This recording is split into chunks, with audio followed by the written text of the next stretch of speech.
My adopted brother, banking on our family's favoritism, decided he was going to be the one to marry my fiancée. Fine. If he was going to throw morality out the window, so would I. I played along, agreeing on the surface while secretly starting things up with my soon-to-be sister-in-law. Then, on their wedding day, I played a video of us making out for everyone to see. I also let it slip that the baby in her belly was mine. My brother was already in poor health and pathologically jealous. The video made him cough up blood right there at the altar. He was gone before the ambulance even made it to the hospital. I had just gotten back from 4 years at Stanford when my parents and grandparents sat me down to drop a bombshell that completely shattered my worldview. They were planning on having my adopted brother, Ryan, take my place in the arranged marriage with the Russo family. The reason? Ryan had been in a car accident years ago that led to catastrophic organ failure. Medical science had nothing for him. The doctor said he wouldn't live to see the next year. Marrying my fiancée, Sophia Russo, was his dying wish. My grandparents and parents had always adored Ryan, so they decided to make his final dream come true. But that wasn't all. They also planned for Sophia to get pregnant via IVF with Ryan's child. After Ryan died, I would be expected to raise the kid for him. Oh my God. It took me a full 5 minutes to process the information, to confirm that what I was hearing was real. I was in shock. Just because Ryan was dying, I was supposed to just hand over my fiancée and then have her carry his baby, which I would raise after he was gone? What kind of twisted logic was this? Once the shock wore off, the pieces of my shattered reality started to settle. Thinking back on this family's history of blatant favoritism, I could almost believe they'd cook up something this insane. Years ago, after Ryan's car accident left him paralyzed from the waist down, he decided he couldn't stand the sight of me. So my loving parents shipped me off to college on the West Coast with a strict no-visits-home policy. I hadn't set foot in this house in 4 years. I guess this was my welcome home present. It was always like this. Growing up, my parents and grandparents showered Ryan with affection. His allowance was always double or triple mine, a psychological comfort, they called it, so he wouldn't feel like an outsider. If we both wanted the same thing, and there was only one, I was always the one who had to give it up. At parent-teacher conferences, both my parents would show up for Ryan, leaving me to fend for myself. Their obsession with him was so extreme that teachers and classmates at school actually thought I was the adopted one. And with their blessing, Ryan bullied me relentlessly all through school. But then, karma seemed to step in. A few years ago, Ryan was drag racing with a bunch of rich kids when he crashed. The accident left him a paraplegic and caused the organ failure that was now killing him. The doctors were clear. Modern medicine couldn't save him. He wouldn't last another year. I thought my ordeal was finally coming to an end. Once Ryan was gone, the bullying would stop. My family's love might finally find its way back to me. But I should have known better. Even on his deathbed, Ryan couldn't resist one last screw you. He wasn't just stealing my fiancée. He wanted me to raise his kid his legacy. Ethan, my mother said, her tone leaving no room for argument. This is how it's going to be. Ryan will marry the Russo girl in your place. We've already spoken to the Russos, she continued, and they've agreed. They're also on board with the IVF. The baby will be your brother's, so it's only fitting that you raise it. My grandmother chimed in, her voice soft but firm. Ethan, dear, this child will be a memory of your brother for all of us. It will be as if it were your own. You must promise to love and cherish it. Are you kidding me? They were already planning the kid's upbringing before a single thing had even happened. A cold laugh echoed in my mind. My father, noticing my stony silence, scowled. Who are you putting on that long face for? The doctor said your brother won't make it to next year. What's the big deal about him marrying the Russo girl? He went on, his voice hard. It's IVF. Your brother won't even touch her. She'll still be your wife eventually. The woman, the billion-dollar Clark Holdings, it will all be yours someday. What more could you possibly want? This is your brother's one and only dying wish. If you have any decency, you will help him fulfill it. The entire family was united. I was expected to sacrifice my fiancée to fulfill my dying brother's twisted fantasy. My poor Ryan. My mother started to sob. He's only 24, she wailed, tears streaming down her face. When I think about him being gone next year, I don't think I can go on living. It wasn't just her. My father and grandparents' eyes glistened with tears. The whole family, except for me and the absent Ryan, was drowning in a sea of grief. All I could think about was how I could send every single one of them to hell. To hell with all of them. I had put up with this for too long. They helped Ryan torment me my entire childhood.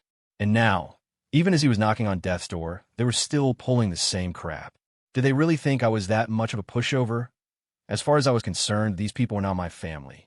If they all dropped dead tomorrow, I'd find a quiet place to light some fireworks and celebrate. Dad, Mom, Grandma, Grandpa. A voice called from the doorway. Sophia and I are back. It was Ryan. He was in his motorized wheelchair, being pushed by a stunningly beautiful woman. He flashed his parents and grandparents a smile that was pure innocence on the surface. But underneath, I knew, was the venomous heart of a deeply jealous man. My eyes flickered from Ryan to the woman behind him. She had cascading waves of dark hair and a face so gorgeous it could launch 1,000 ships. Sophia, Ryan had called her. My fiancée from the Russo family was named Sophia Russo. Though we'd never met, I knew this had to be her. She greeted my family warmly before guiding Ryan's wheelchair over to them. Mr. Clark, I brought Ryan home, she said. My father nodded, smiling graciously. Sophia, thank you so much for today. You've been so kind, taking Ryan out. It was my pleasure, Sophia replied with a polite wave of her hand. Honestly, I haven't had a chance to get out and explore much myself. I had a wonderful time with Ryan. It looked like Sophia and Ryan had already spent time together, maybe even developed feelings for each other. But I didn't buy it. Sophia Russo was the heiress to a fortune, a knockout by any standard. That a woman like her would fall for a paralyzed, average-looking guy who was going to be dead in a year. Not unless she was out of her mind. I looked at Sophia. Her eyes met mine. For a split second, I saw her eyebrows arch slightly before she quickly and smoothly looked away. Ethan, is that you? You're finally back. Ryan exclaimed, pretending he had just noticed me. He was all warmth and smiles. He turned to introduce us. Sophia, this is my younger brother, Ethan. Ethan, this is Sophia. She's going to be your sister-in-law. Ryan rarely smiled at me. Now, he was beaming like a man deeply in love. Ahem. My father cleared his throat, shooting me a stern look. He was clearly worried I'd make a scene in front of Sophia, who was supposed to have been my fiancée. But in that moment our eyes met, a brilliant, explosive idea for revenge sparked in my mind. Yes, I was going to destroy Ryan. And not just him, this entire family of sycophants. They'd gotten away with treating me like dirt when I was a kid because I was powerless. But I was an adult now. If they thought they could still control me, they were dead wrong. It's nice to meet you, sis. Sister-in-law, I stammered after a beat, as if snapping out of a daze. A slow smile spread across my face. She wasn't even married into the family yet, and here I was, calling her sister-in-law. Ryan's grin widened until he couldn't contain it. Sophia just smiled shyly and said nothing, as if accepting her new role. Seeing my apparent compliance, the rest of the family visibly relaxed. That evening, Sophia stayed for dinner. At one point, she excused herself to use the restroom. When she came out, I was waiting for her, and I cornered her back inside. Alone in the bathroom, I clicked the lock on the door. Sophia's beautiful eyes were fixed on me, trying to figure out what I was up to. What? What do you want? She asked. She sounded nervous, but her voice was steady. Don't worry, sister-in-law. I just want to talk, I said with a smile. She glanced around the bathroom, a smirk playing on her lips. Her expression said it all. Seriously? You want to talk in the bathroom? I knew what she was thinking. I closed the distance between us until we were almost touching. Don't, she said, pushing against my chest. Her hands were on me, but she barely used any force. When she realized I wasn't moving, she gave up. Our breath mingled. A faint blush crept up her cheeks. I leaned in, inhaling her delicate floral scent. Sister-in-law, I whispered, a wicked smile on my face. Are you happy with my brother? Sophia's eyes darted around for a moment before she met my gaze. What are you trying to say? Her response told me everything I needed to know. She was smart. This wasn't a woman with rocks in her head. And just like that, I knew I had found the perfect accomplice for the chaos I was about to unleash. Let's not play games, I said.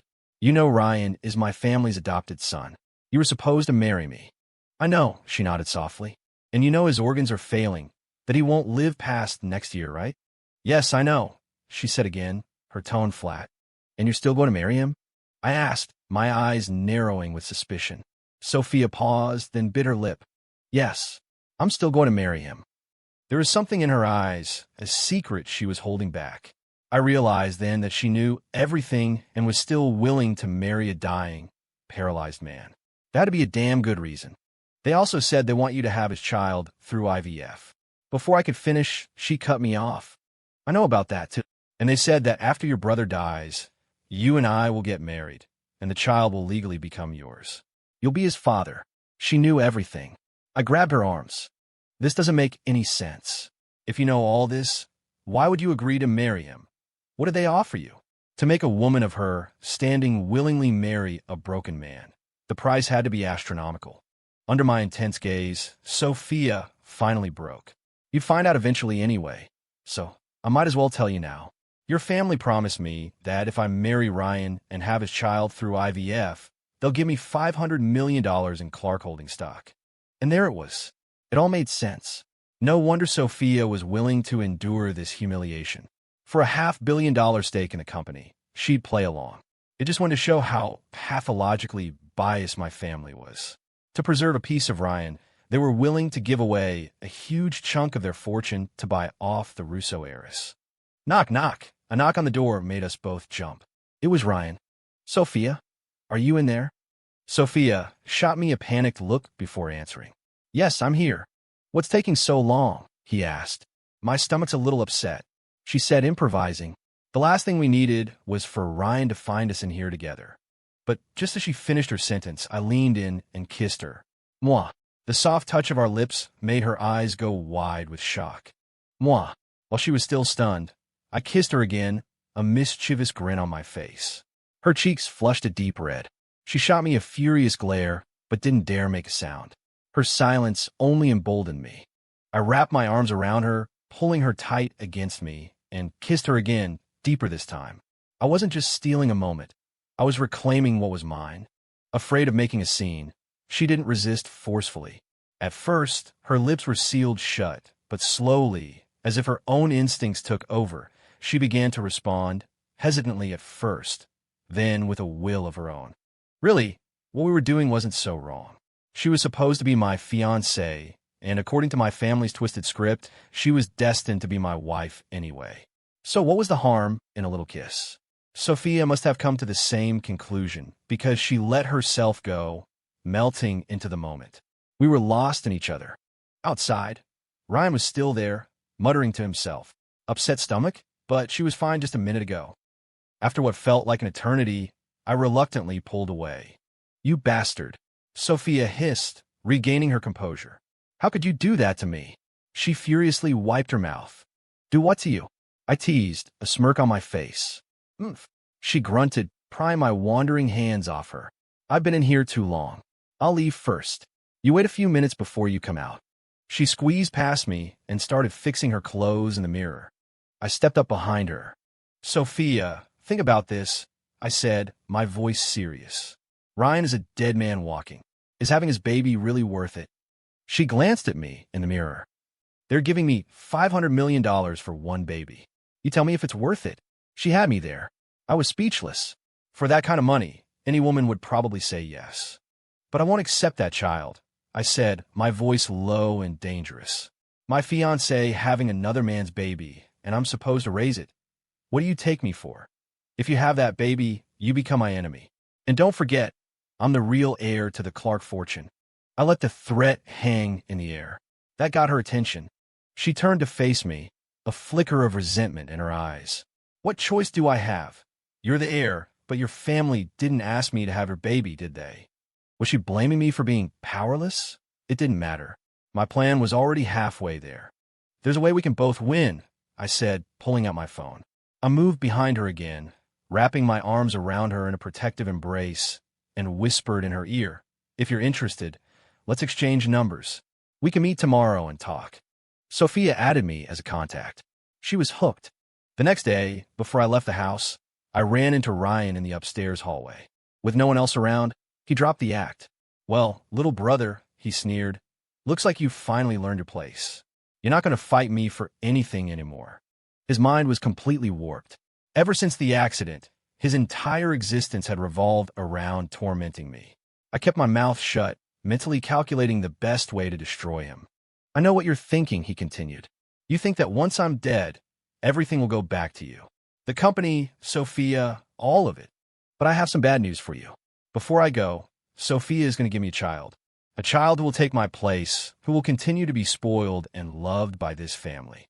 The smug look on his face as he lorded his family's favoritism over me was nauseating. I remained silent. I was saving it all for the main event. He wanted to leave a child behind? Fine. I would make sure that child was the biggest, most devastating surprise of his short life. After breakfast, I called Sophia and arranged to meet her at one of her family's private villas in Westchester to discuss the plan. It was secluded, perfect for a secret conversation. The second I walked in, I pulled her into my arms and onto my lap, picking up right where we left off in the bathroom. When we finally came up for air, she looked at me with a pout. Is this why you wanted to meet? Just to do this? What else? I chuckled. Disappointment clouded her face. And here I thought you were a serious partner. But your mind is only on one thing. She sounded let down, but she didn't get up. In fact, she seemed to deflate, melting into me. Actually, I said softly, we're already putting my plan into action. That got her attention. She sat up straight. We are? What do you mean? Explain. I smiled. My dear adopted brother just wants a child, and I don't want to raise his child. The solution is simple. We just substitute his baby with ours. We don't tell a soul. He dies thinking the baby is his. Problem solved. I spread my hands as if it were the easiest thing in the world. Substitute his baby with ours. Sophia repeated, processing. Then her eyes lit up. Oh, I get it. A mischievous smile spread across her face. She playfully punched my chest. I knew you had a devious mind last night, but I have to say, I like it. She wrapped her arms around my neck, completely at ease with our newfound intimacy. Devious, maybe, but I didn't see myself as the bad guy. Swapping out his kid wasn't something a saint would do, but no one who hadn't walked a mile in my shoes had the right to judge me. Anyone who had spent 20-plus years living in their adopted brother's shadow, who had to give up their own fiancée, would probably be even more ruthless. They say you reap what you sow. My kindness is for kind people.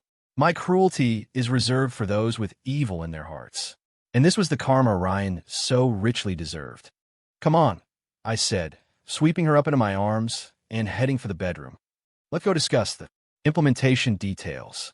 For the plan to work, we had to get her pregnant as soon as possible, while also faking the IVF procedure at a clinic. Sophia knew exactly what that meant. She suddenly looked nervous. Wait, I've never really dated anyone before. You have to be gentle with me. What? I was stunned. You're kidding me. You've really never had a boyfriend. She blushed. My father was very strict. He didn't want me getting involved with anyone. She didn't have to say the rest. Her father had other children, an older son and daughter. The family business would go to the son. She and her sister were assets, meant to be married off to solidify business alliances. A pristine reputation was non-negotiable if you were going to be married into another powerful family. I didn't particularly care about that sort of thing, but I couldn't deny a thrill of victory. We were the original match, after all, and we were going to be married eventually. What happened now didn't matter. We spent the entire day at the villa and the entire next week working on the plan. In the midst of it, Ryan scheduled the IVF appointment. My parents insisted I come along to avoid any misunderstandings. Outside the operating room, Ryan, the master of drama, couldn't resist another jab. Brother, I wanted you here, so there are no hard feelings. Don't worry. Even though Sophia and I are getting married and having a baby, I haven't touched a single hair on her head. I'm just borrowing her womb. I didn't let him get to me. The doctors in the or were on the Russo payroll. It was all just for show. Ryan, on the other hand, looked pale and drained after his procedure. I was genuinely worried he might croak before my grand finale. That would be no fun at all. I wanted to tell him to go home and rest, but to keep up the act, I just stood there, my face a mask of silent suffering. When Sophia came out, I rushed to her side. Are you okay?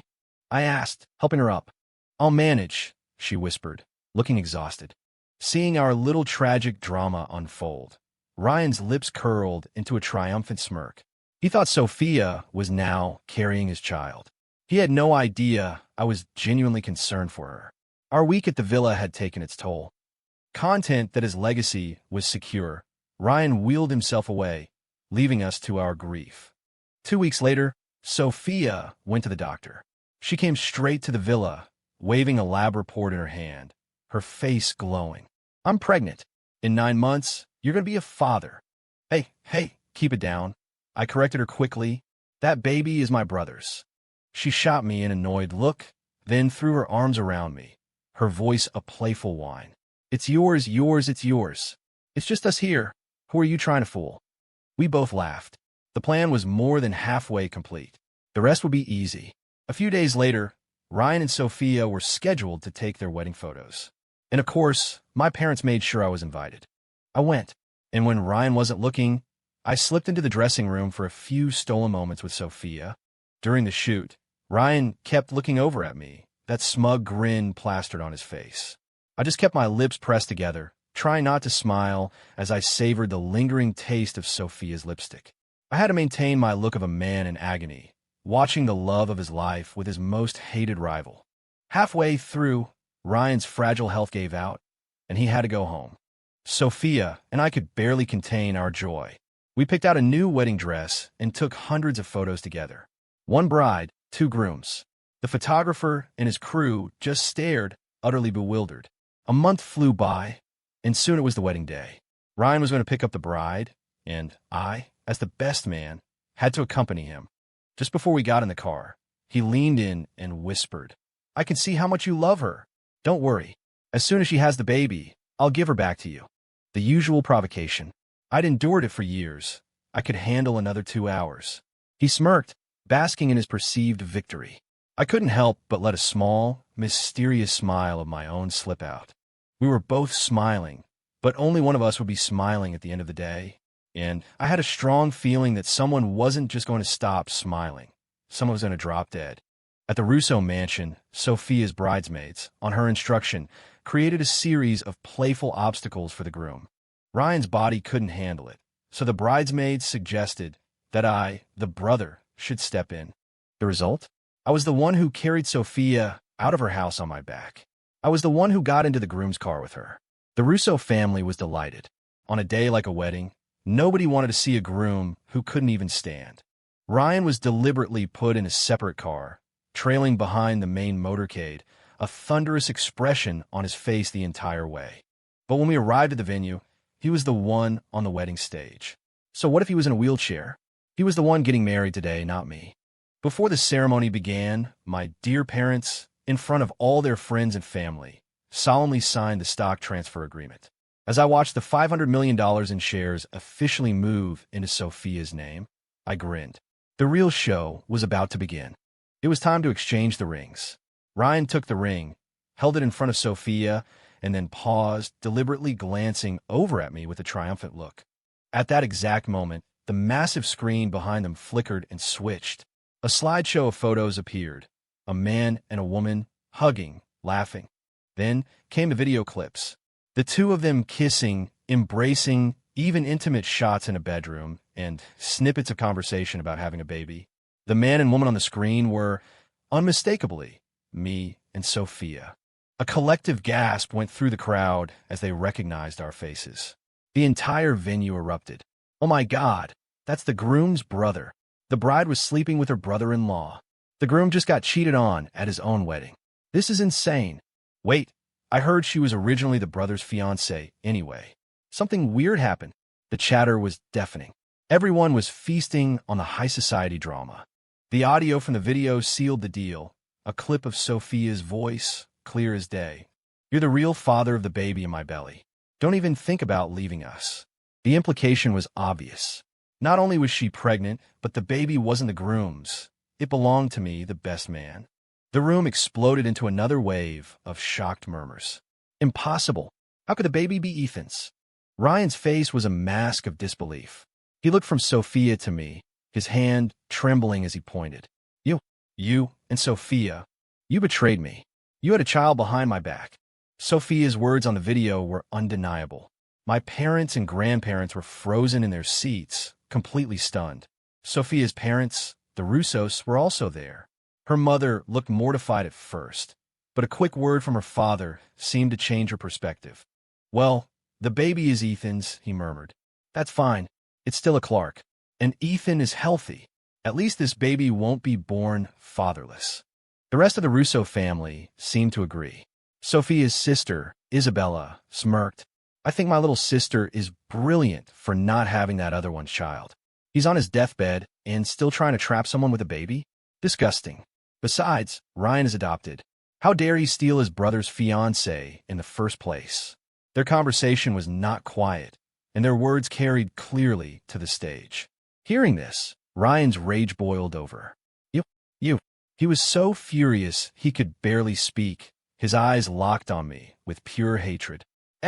Ethan, this is all you're doing." He finally choked out the words, and then, with a violent spasm, he coughed up a huge mouthful of blood. "Ryan," my parents and grandparents screamed, rushing onto the stage.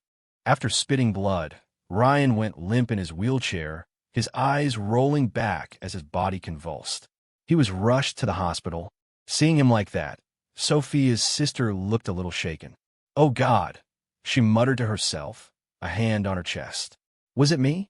Did I do that?" The wedding, of course, was over. I found out later that Ryan didn't make it.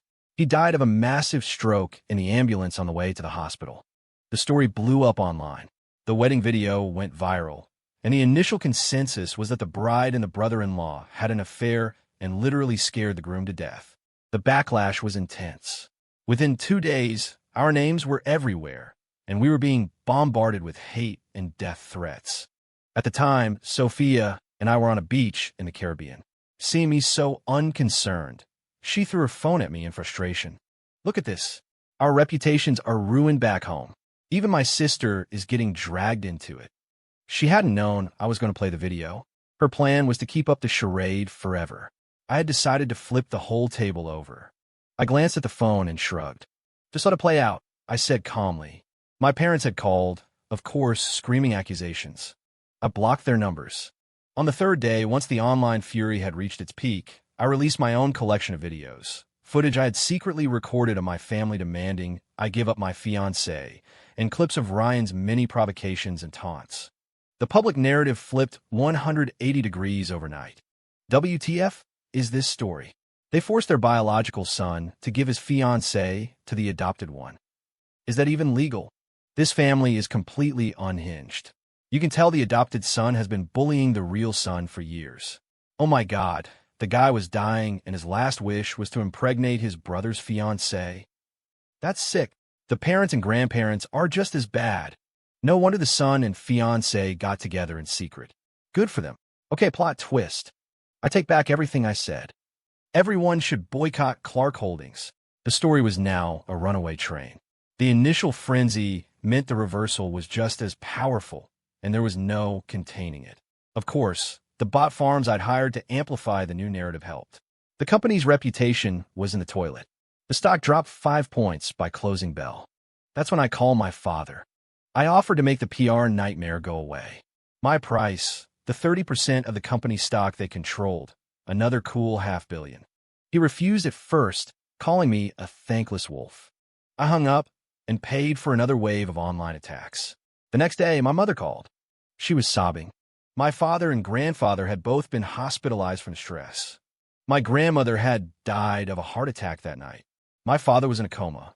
With the family on the verge of collapse, my mother had no choice but to agree to my terms, signing over the majority of their shares to me. I had no feelings left for them. Hearing that my grandmother was dead and my father was in a coma stirred nothing in me. I hung up the phone, turned to Sophia, and grinned. "Let's go home." Soon after, I took over Clark Holdings. Sophia and I got married. I sent her sister, Isabella, a very, very large check as a thank you gift. My plan was always to provoke Ryan into a fatal rage. His body was too weak to handle that kind of shock. My new sister-in-law's scathing commentary had been the perfect assist. The following year, Sophia gave birth to a beautiful baby boy.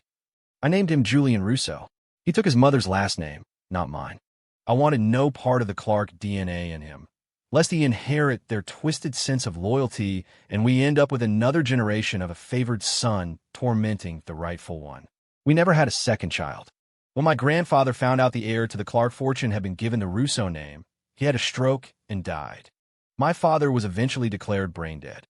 The doctor said we could pull the plug or not. I pulled it, and my mother, left alone and ostracized by me, couldn't handle the successive blows. She jumped from the roof of her penthouse. They were all gone. Finally, the whole family was reunited with their precious adopted son. Perfect.